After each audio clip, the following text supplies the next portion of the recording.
welcome to the second edition of Reverend Rabbits. First of all, a big thank you to everybody who's been so positive about the first video on Facebook and elsewhere. Apart from my sisters, both my sisters commented that it was a little bit subpar because there just wasn't enough rabbit content.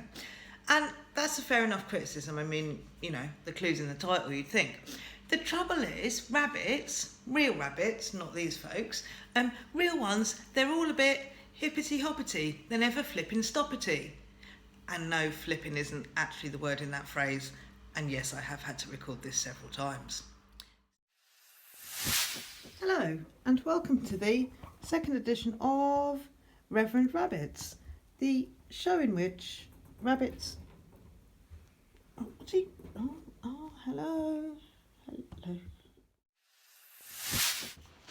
Hello.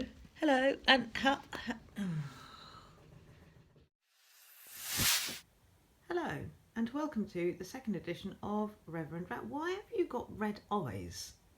I think you've become demons.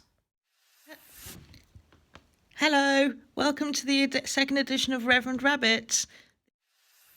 Hello, and welcome to the second edition of Reverend Rabbits, in which we'll be discussing how to cope when things don't quite go to plan. Meet Behaviour Horse. Behaviour Horse was given to me by my head teacher when I was the chair of governance at our local church school. And the reason I have Behaviour Horse is basically to try and prevent me from shouting at high-ranking officials from the Education Authority. It kind of worked. Nowadays, mostly Behaviour Horse comes with me to things like church meetings and clergy conferences, because they're really awful. But the question is, why do we misbehave in the first place? I mean, we were all brung up, basically all right. We all know right from wrong. And yet, we're just incapable of doing the right thing half the time. Why on earth is that? Huh? No. Sometimes we end up doing wrong stuff just because we want to be in with the in crowd, or we want to be popular, or we're scared of not having any friends, or we just want to hold on to the people that we love.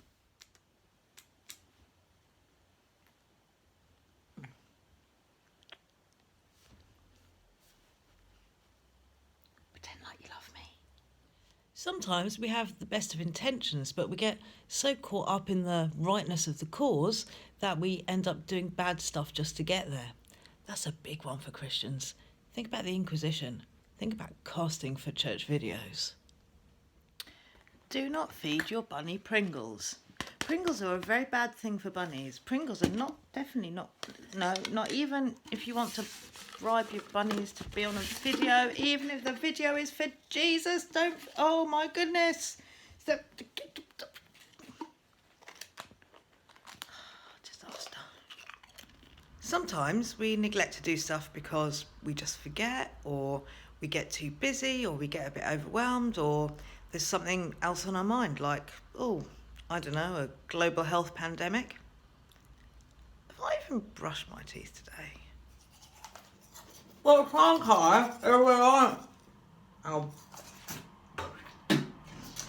But sometimes, if we're honest, we do bad stuff because it's just fun. Sometimes doing the wrong thing is easier or better or makes us feel better than doing the right thing. Now, the churchy word for all this stuff is sin. And I know what you're thinking. Sin is all about sex, right? Sex. This is not nearly as racy as it looks. And you could kind of be forgiven for thinking that. Sometimes in the past, the church has been a bit obsessed about sex. Sometimes in the fairly recent past, the church has been a bit obsessed about sex. Justin Welby, I'm subtweeting you. But sin actually means anything that kind of gets in the way of our relationship with God and with each other. St. Paul, this dude.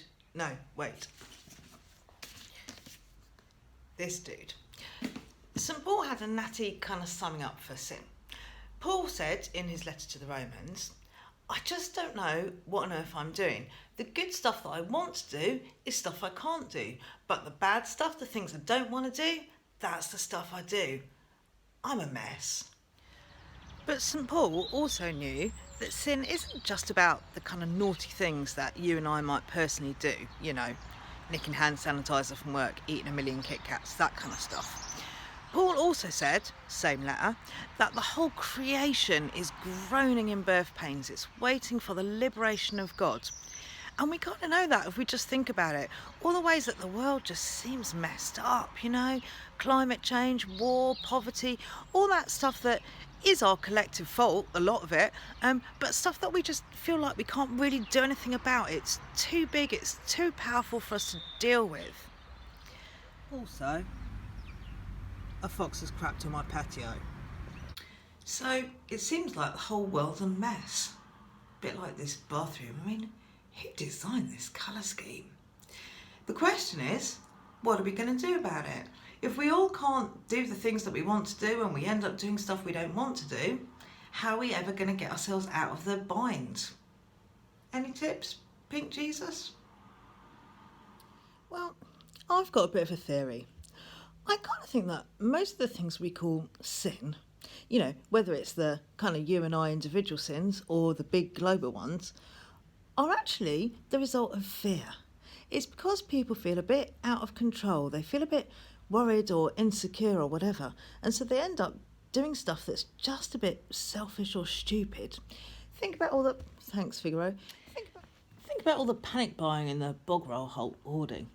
It's not actually because people are being selfish. It's just because they're scared. And who can blame them? It's a scary time. When things get scary, we just want to control something, really. These are my last two rolls. Figaro! So maybe the question isn't actually how do we stop being sinful. Maybe the question is how do we stop being scared, or at least quite so scared. It just so happens that do not fear or do not be afraid is one of the most overused phrases in the whole Bible. You might have seen those internet memes that talk about how the Bible says do not fear 365 times. That's once for every day of the year. Actually, it's bollocks. That's not the number at all, but feel free to believe it if it makes you feel better. There is, however, a good bit of Bible on this. Well, lots of good bits of Bible. But the one I particularly like is a pretty famous passage. It's the one where Jesus says, if you're carrying heavy burdens, if you just feel overwhelmed by everything, come to me, lay them down. Oh. It's all for show, the box was empty, but you know where I'm going with this. At a time when everything's really scary and difficult, maybe the best way that we can be good for others and good for God is first to be good to ourselves. Rest, relax. Jokes. I haven't had a good night's sleep for ages. But there is still beauty in the world, and there is still joy and love to be found. And as Christians, we believe that all of that good stuff comes from God. So maybe the answer is just to find those things that make your soul sing a little bit. Those things that bring you comfort. Might be this houseplant, these rather natty curtains that I bought from the Vatican. Whatever it is, lean into it.